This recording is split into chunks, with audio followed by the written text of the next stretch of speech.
श्री दुर्गा सप्तशती का छठा अध्याय।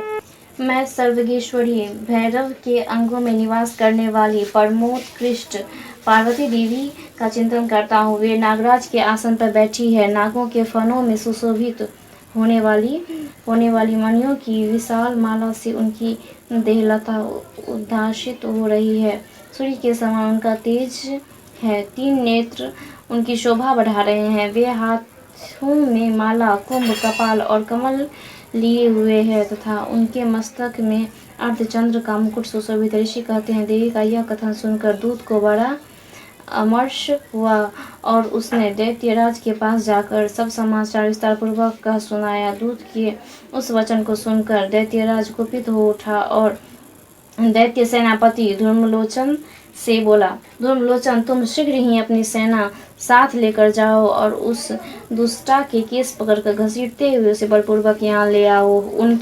उसकी रक्षा करने के लिए यदि कोई दूसरा खड़ा हो तो वह देवता, यक्ष अथवा गंधर्व ही क्यों न हो, उसे अवश्य मार डालना। ऋषि कहते हैं, सुंद के इस प्रकार आज्ञा देने पर वह धूम्रलोचन दैत्य 60,000 असुरों की सेना को साथ लेकर वहां से तुरंत चल दिया।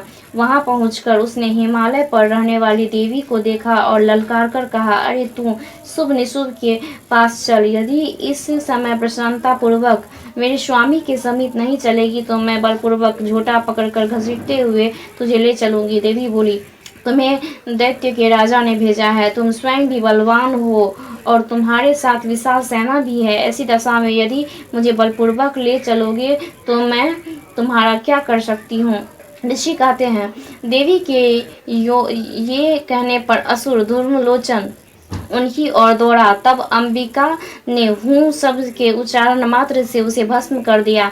फिर तो क्रोध में भरी हुई दैत्यों की विशाल सेना और अंबिका ने एक दूसरे पर तीखे साय को शक्तियों तथा फरसों की वर्षा आरंभ की। इतने में ही देवी का वाहन सिंह क्रोध में भरकर भयंकर गर्जना करके गर्दन के बालों को हिलाता हुआ असुरों की सेना में कूद पड़ा। उसने कुछ दैत्यों को पंजों की मार से, कितनों को अपने जबड़ों से और कितनों ही महादैत्य को घसीटी पटक कर ओंठ की दाढ़ों से घायल कर मार डाला। उस सिंह ने अपने नखों से कितने के पेट फाड़ डाले और थप्पड़ मारकर कितनों के सिर धड़ से अलग कर दिए। कितनों की भुजाएं और मस्तक काट डाले तथा अपनी गर्दन के बाल हिलाते हुए उसने दूसरे दैत्यों के पेट फाड़कर उनका रक्त चूस लिया। अत्यंत क्रोध में भरे हुए देवी के वाहन उस महाबली सिंह ने क्षण भर में ही असुरों की सारी सेना का संहार कर डाला।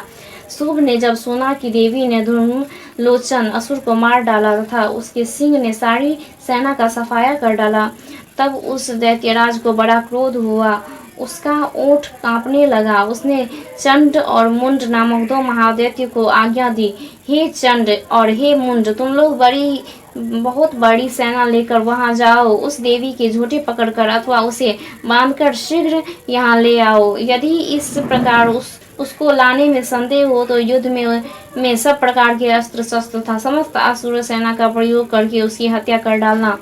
उस दुष्टा की हत्या होने तथा सिंह के भी मारे जाने पर उस अंबिका को बांधकर साथ ले शीघ्र ही लौट आना। इस प्रकार श्री मार्कंडेय पुराण सार्वणिक मनवंतर की कथा के अंतर्गत देवी महात्म्य में धूम्रलोचन वध नामक छठा अध्याय पूरा हुआ। जय महादेव, जय महादेव, जय गुरु बाबा, जय शिव शक्ति। दुर्गा सप्तशती का 7वां अध्याय प्रारंभ करें। मैं मातंगी देवी का ध्यान करती हूँ। वे रत्नमय सिंहासन पर बैठकर पढ़ते हुए तोते का मधुर शब्द सुन रही है। उनके शरीर का वर्ण श्याम है। वे अपना एक पैर कमर पर रखे हुए है और मस्तक पर अर्धचंद्र धारण करती है तथा कटाह पुष्पों की माला धारण किए वीणा बजाती है। उनके अंग में कसी हुई चूड़ी शोभा पा रही है। वे लाल रंग की साड़ी पहने हाथों में शंखमय पात्र लिए हुए हैं। उनके बदन पर मधु का हल्का हल्का प्रभाव जान पड़ता है और ललाट में वेदी शोभा दे रही है। ऋषि कहते हैं, तदंतर शुद्ध की आज्ञा पाकर वे चंडमुंड आदि दैत्य चतुरंगिनी सेना के साथ अस्त्र शस्त्र से सुसज्जित हो चल दिए। फिर गिरिराज हिमालय के सुवर्णमय ऊंचे शिखर पर पहुंचकर उन्होंने सिंह पर बैठी देवी को देखा। वे मंद मंद मुस्कुरा रही थी। उन्हें देखकर दैत्य लोग तत्परता से पकड़ने का उद्योग करने लगे। किसी ने धनुष तान लिया, किसी ने तलवार संभाली और कुछ लोग देवी के पास आकर खड़े हो गए। तब अंबिका ने उन शत्रुओं के प्रति बड़ा क्रोध किया। उस समय क्रोध के कारण उनका मुख काला पड़ गया, ललाट में भुएं टेढ़ी हो गई और वहां से तुरंत विकराल मुखी काली प्रकट हुई जो तलवार और पास लिए हुए थी। वे विचित्र खटवांग धारण किए और चीते के चर्म की साड़ी पहन नर मुंडों की माला से विभूषित थी। उनके शरीर का मांस सूख गया था, केवल हड्डियों का ढांचा था जिससे वे अत्यंत भयंकर जान पड़ती थी। उनका मुख बहुत विशाल था, जीभ लपलपाने के कारण वे और भी डरावनी प्रतीत होती थी। उनकी आंखें भीतर को धसी हुई और कुछ लाल थी। वे अपनी भयंकर गर्जना से संपूर्ण दिशाओं को गुंजा रही थी। बड़े बड़े दैत्यों का वध करती हुई वे कालिका देवी बड़े वेग से दैत्यों की उस सेना पर टूट पड़ी और उन सबको भक्षण करने लगी। वे पार्श्व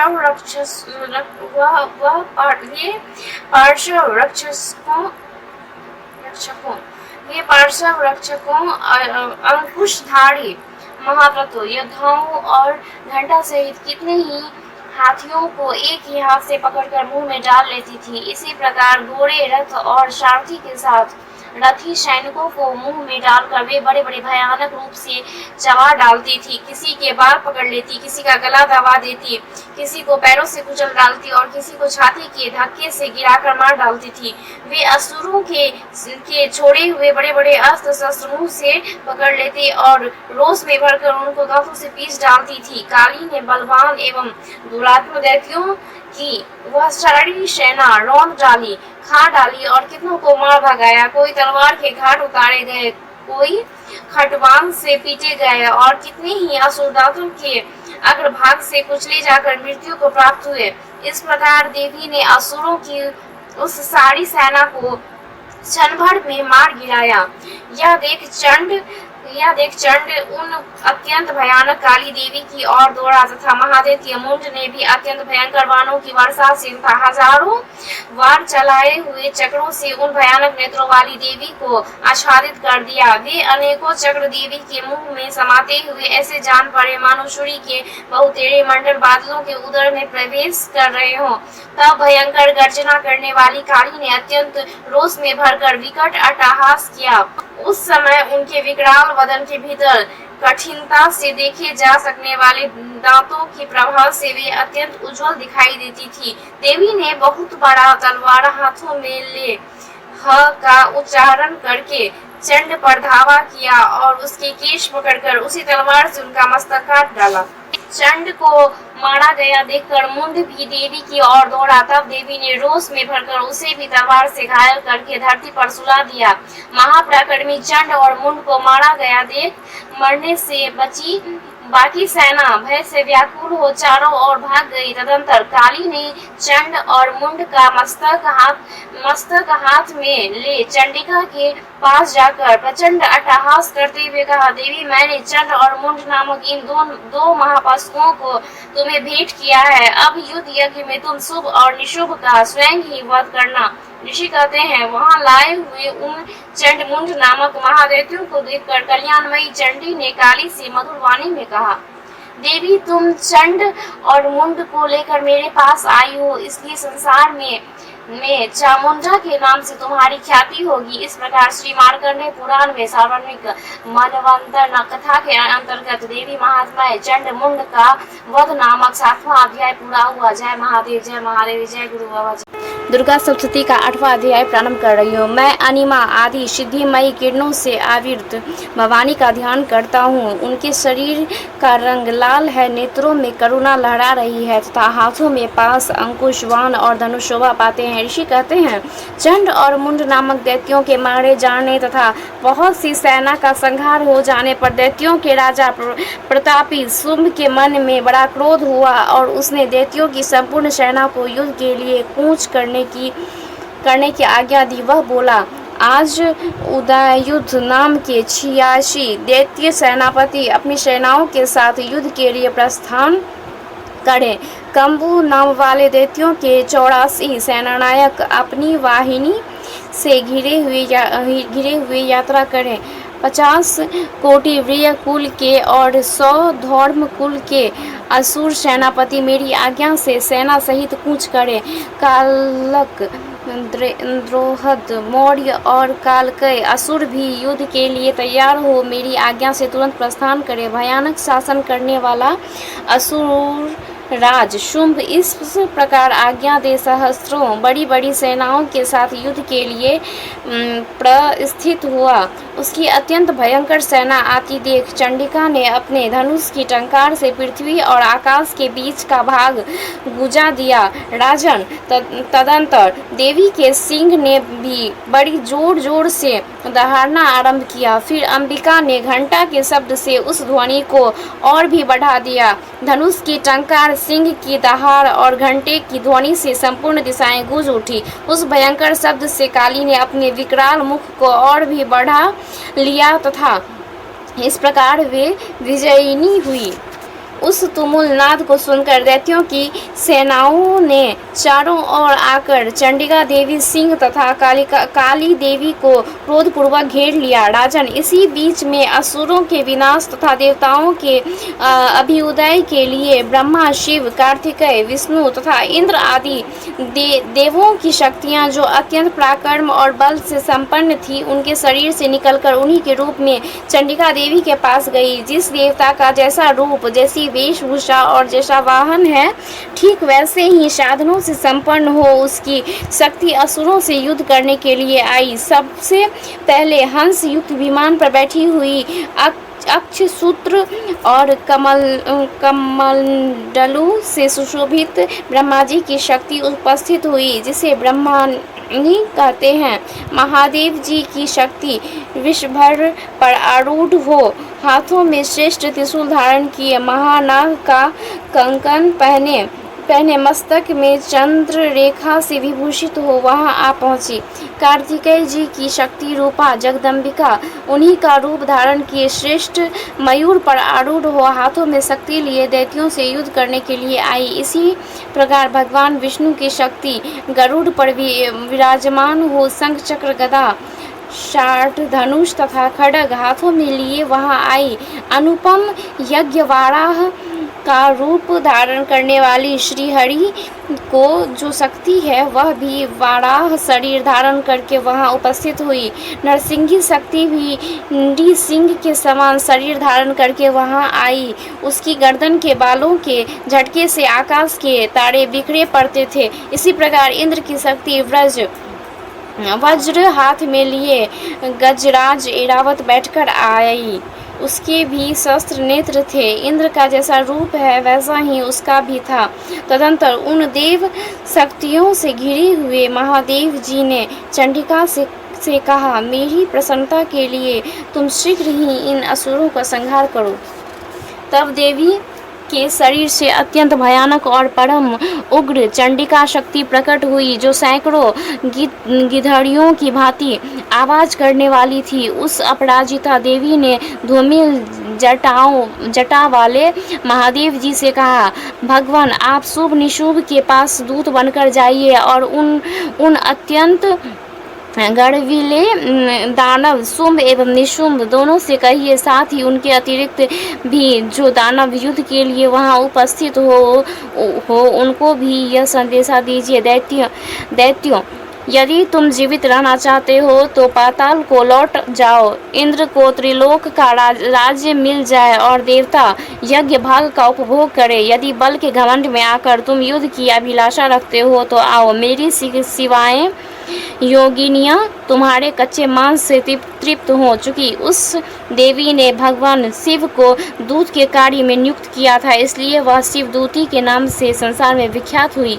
वे महादैत्य भी भगवान शिव के मुंह से देवी के वचन सुनकर क्रोध में भर गए और वहां कात्यायनी विराजमान थी उस ओर बढ़े। तदंतर वे दैत्य अमर्ष में भड़कर पहले ही देवी के ऊपर वाहन शक्ति और सृष्टि आदि अस्त्रों की वृष्टि करने लगे। तब देवी ने खेल खेल में ही धनुष की टंकार की और उससे छोड़े हुए बड़े बड़े वाहनों द्वारा दैत्यों के चलाए हुए वाहन शूल शक्ति और फरसों को काट डाला।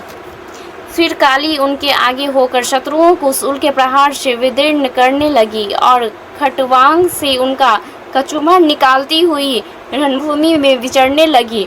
ब्रह्मानी वे जिस और दौड़ती उसी और अपनी कमंडलू का जल छिड़ककर शत्रुओं के ओज और पराक्रमों को नष्ट कर देती थी। महेश्वरी ने त्रिशूल से तथा वैष्णवी ने चक्र से और अत्यंत क्रोध में भरी हुई कुमार कार्तिकेय की शक्ति ने शक्ति से दैत्यों का संहार आरंभ किया।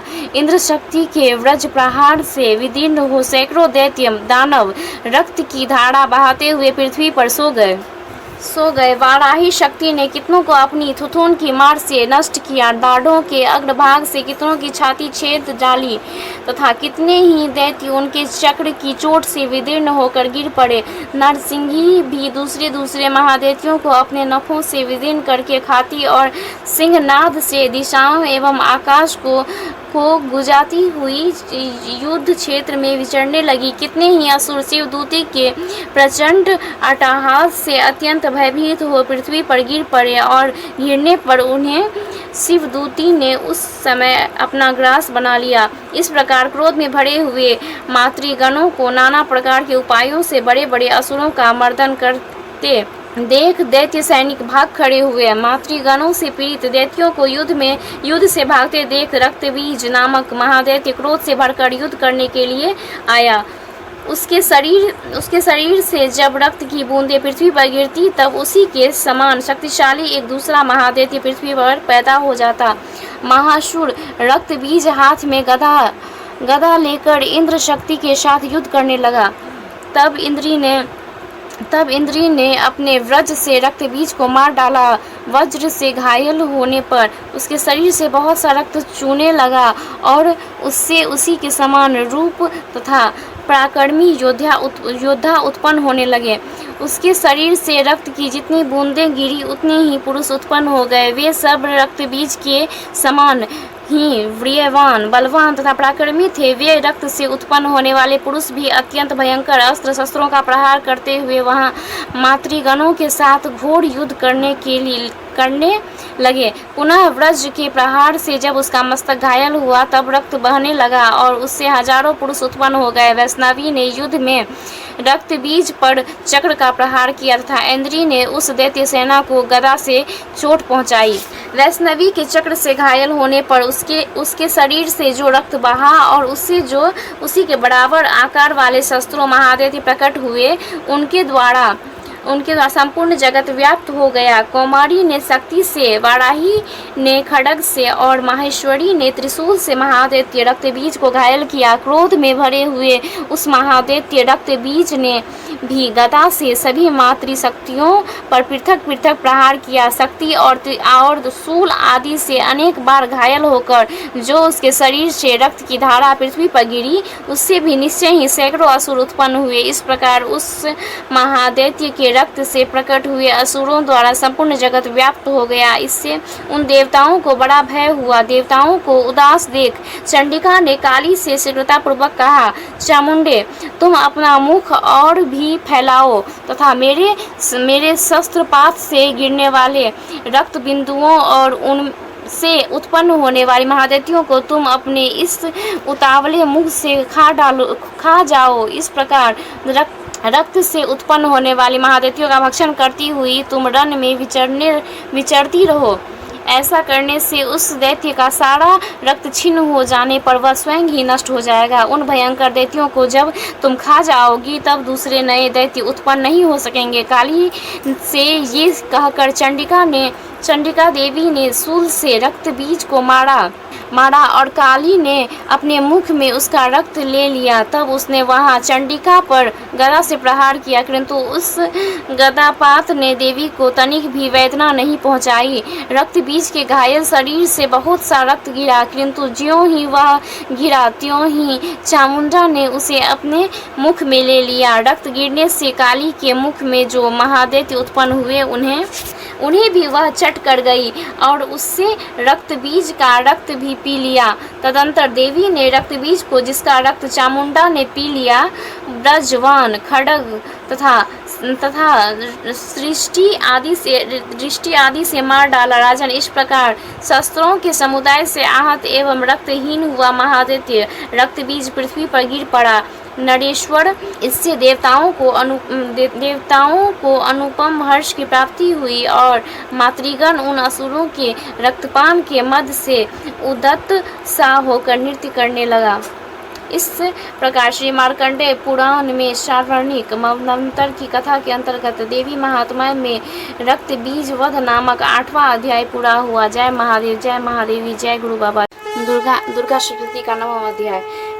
मैं अर्चना नारीश्वर के श्री विग्रह का वर्ण बंदूक पुष्प और सुवर्ण के समान रक्त पीत मिश्रित है। वह अपनी भुजाओं में सुंदर अक्षमाला, पाश और वरद मुद्रा धारण करता है। अर्धचंद्र उसका आभूषण है तथा वह 3 नेत्रों से सुशोभित है। राजा ने कहा, भगवान, आपने रक्त बीज के वध से संबंध रखने वाला देवी चरित्र का यह अद्भुत महात्म्य मुझे बताया। अब रक्त बीज के मारे जाने पर अत्यंत क्रोध में भरे हुए शुभ और निशुभ ने जो कर्म किया उसे मैं सुनाना चाहता हूँ। ऋषि कहते हैं, राजन, युद्ध में रक्त बीज तथा अन्य दैत्यों के मारे जाने पर शुभ और निशुभ के क्रोध की सीमा न रही। अपनी विशाल सेना इस प्रकार मारी जाती देख निशुभ अमर्ष में भयंकर देवी की ओर दौड़ा। उनके साथ असुरों की प्रधान सेना थी। उनके आगे पीछे तथा पार्श्व में बड़े बड़े असुर थे जो क्रोध से ओठ चबाते हुए देवी को मार डालने के लिए आए। महापराक्रमी शुभ भी अपनी सेना के साथ मातृगणों से युद्ध करके क्रोधवश चंडिका को मारने के लिए आ पहुंचा। तब देवी के साथ शुभ और निशुभ का घोर संग्राम छिड़ गया। वे दोनों दैत्य मेघों की भांति वानों की भयंकर वृष्टि कर रहे थे। उन दोनों के चलाए हुए वानों को चंडिका ने अपने वानों के समूह से तुरंत काट डाला और शस्त्र समूहों की वर्षा करके उन दोनों दैत्य पतियों के अंगों में भी चोट पहुंचाई। निशुभ ने तीखी तलवार और चमकती हुई ढाल लेकर देवी के श्रेष्ठ वाहन सिंह के मस्तक पर प्रहार किया। अपनी वाहन को चोट पहुंचने पर देवी ने छोड़प नामक वानों से निशुभ की श्रेष्ठ तलवार तुरंत ही काट डाली और उसकी ढाल को भी जिसमें 8 चांद जड़े थे खंड खंड कर दिया। ढाल और तलवार के कट जाने पर उस असुर ने शक्ति चलाई, किंतु सामने आने पर देवी ने चक्र से उसके भी 2 टुकड़े कर दिए। अब तो निशुभ क्रोध से जल उठा और उस दानव ने देवी को मारने के लिए शूल उठाया, किंतु देवी ने समीप आने पर उसे भी मुक्के से मारकर चूर्ण कर दिया। तब उसने गदा घुमाकर चंडी के ऊपर चलाई, परंतु वह भी दैत्यों के त्रिशूल से कटकर भस्म हो गई। तदंतर दैत्यराज निशुभ को फरसा हाथ में लेकर आते देख देवी ने वान समूह से घायल कर धरती पर सुला दिया। उस भयंकर पराक्रमी भाई निशुभ के धराशायी हो जाने पर शुंभ को बड़ा क्रोध हुआ और अंबिका का वध करने के लिए वह आगे बढ़ा। रथ पर बैठे बैठे ही उत्तम आयुधों से सुशोभित अपनी बड़ी बड़ी 8 अनुपम भुजाओं से समूचे आकाश को ढककर वह अद्भुत शोभा पाने लगा। उसे आते देख देवी ने शंख बजाया और धनुष की प्रत्यंचा का भी अत्यंत दुस्सहस शब्द किया। साथ ही अपने घंटों के शब्द से जो समस्त दैत्य सैनिकों का तेज नष्ट करने वाला था संपूर्ण दिशाओं को व्याप्त कर दिया। तदंतर सिंह ने भी अपनी दहाड़ से, जिसे सुनकर बड़े बड़े गजराजों का महान मद दूर हो जाता था, आकाश, पृथ्वी और 10 दिशाओं को गुजा दिया। फिर काली ने आकाश में उछलकर अपनी दोनों हाथों से पृथ्वी पर आघात किया। उससे ऐसा भयंकर शब्द हुआ जिससे पहले के सभी शब्द शांत हो गए। तत्पश्चात शिवदूती ने दैत्यों के लिए अमंगलजनक अट्टहास किया। इन शब्दों को सुनकर समस्त असुर थर्रा उठे, किंतु शुभ को बड़ा क्रोध हुआ। उस समय देवी ने जब शुभ को लक्ष्य करके कहा, ओ दुरात्मन, खड़ा रह। तभी आकाश में खड़े हुए देवता बोल उठे, जय हो जय हो। शुभ ने वहां आकर ज्वालाओं से युक्त अत्यंत भयानक शक्ति चलाई। अग्निमय पर्वत के समान आती हुई उस शक्ति को देवी ने बड़े भारी लोकों से दूर हटा दिया। उस समय शुभ के सिंह नाद से तीनों लोक गूंज उठे। राजन, उसकी प्रतिध्वनि से प्रजा वज्रपात के समान भयानक शब्द हुआ, जिससे अन्य सब शब्द को जीत लिया। शुभ के चलाए हुए वानों के देवी ने और देवी के चलाए हुए वानों के शुंभ ने अपने भयंकर वानों द्वारा सैकड़ों और हजारों टुकड़े कर दिए। तब क्रोध में भरी हुई चंडिका ने शुभ को शूल से मारा। उसके आघात से मूर्छित हो वह पृथ्वी पर गिर पड़ा। इतने में ही निशुभ को चेतना हुई और उसने धनुष हाथ में लेकर वानों द्वारा देवी काली और सिंह को घायल कर डाला। फिर उस दैत्यराज ने 10,000 बाहें बनाकर चक्रों के प्रहार से चंडिका को आच्छादित कर दिया। तब दुर्गम पीड़ा का नाश करने वाली भगवती दुर्गा ने कोपित होकर अपने बाणों से उन चक्रों को तथा बाणों को काट गिराया। यह देख निशुम्भ दैत्य सेना के साथ चंडिका का वध करने के लिए हाथ में गदा ले बड़े वेग से दौड़ा। उसके आते ही चंडिका ने तीखी धार वाली तलवार से उसकी गदा को शीघ्र ही काट डाला। तब उसने शूल हाथ में ले लिया। देवताओं को पीड़ा देने वाली निशुम्भ को शूल हाथ में लिए आते देख चंडिका ने वेग से चलाए हुए अपने शूल से उसकी छाती छेद डाली। शूल से विदीर्ण हो जाने पर उसकी छाती से एक दूसरा महाबली एवं महापराक्रमी पुरुष खड़ी रह कहता हुआ निकला। उस निकलते हुए पुरुष की बात सुनकर देवी ठठाकर हंस पड़ी और खड्ग से उन्होंने उसका मस्तक काट डाला।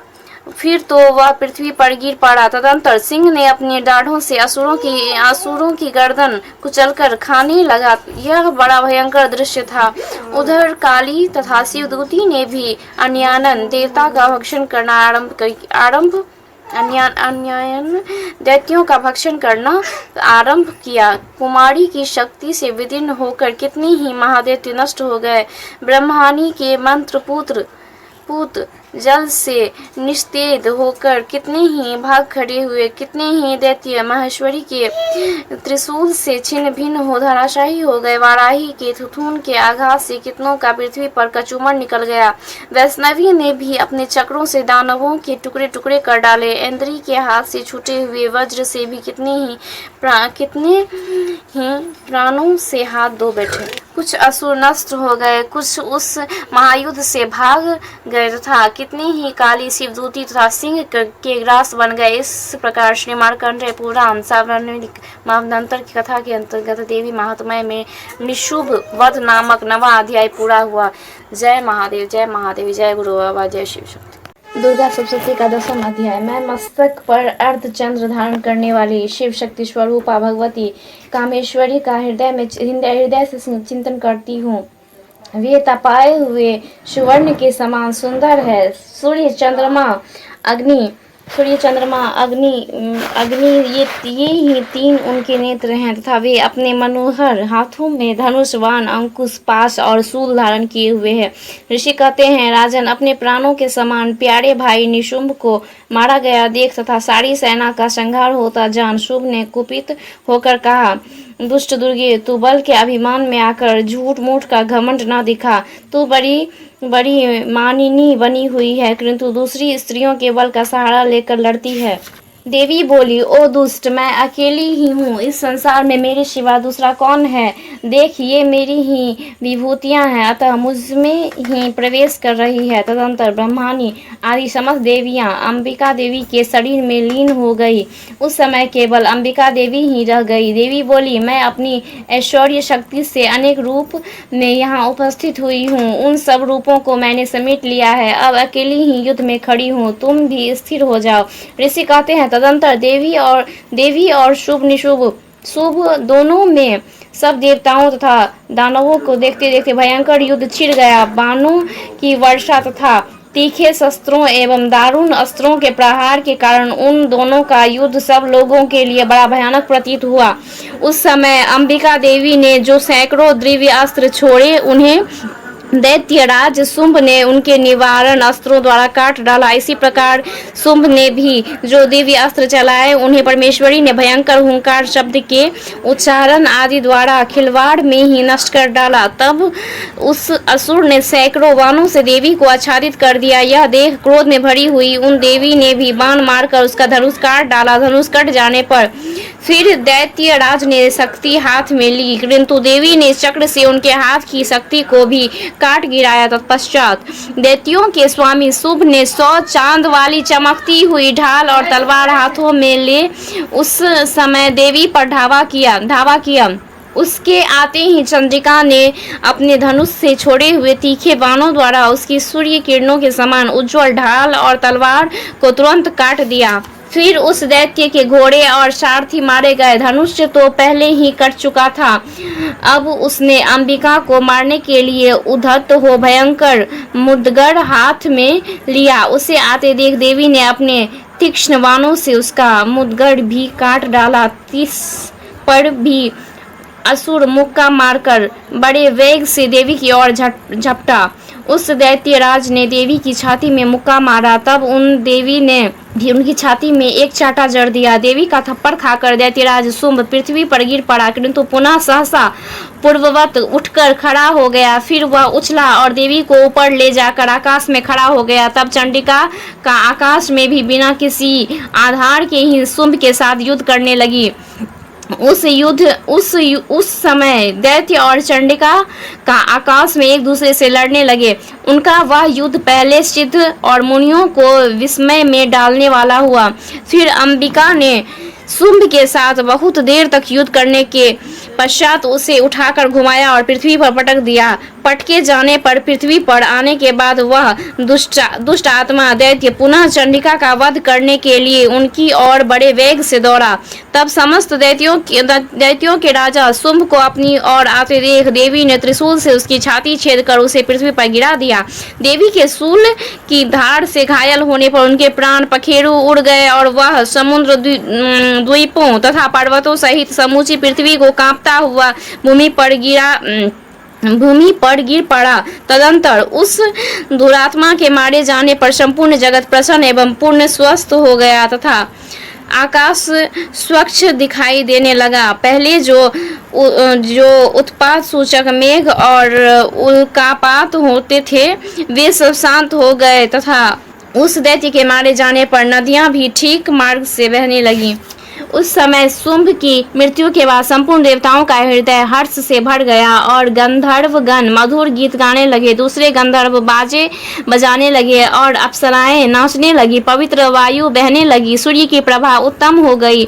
अग्निशाला की बुझी हुई आग अपने आप प्रज्वलित हो उठी तथा संपूर्ण दिशाओं के भयंकर शब्द शांत हो गए। इस प्रकार श्री मार्कंडेय शार्वणिक मवंतर कथा के अंतर्गत देवी महात्म्य में शुंभवध नामक 10वां अध्याय पूरा हुआ। जय महादेव, जय महादेवी, जय गुरु बाबा, जय शिव शक्ति।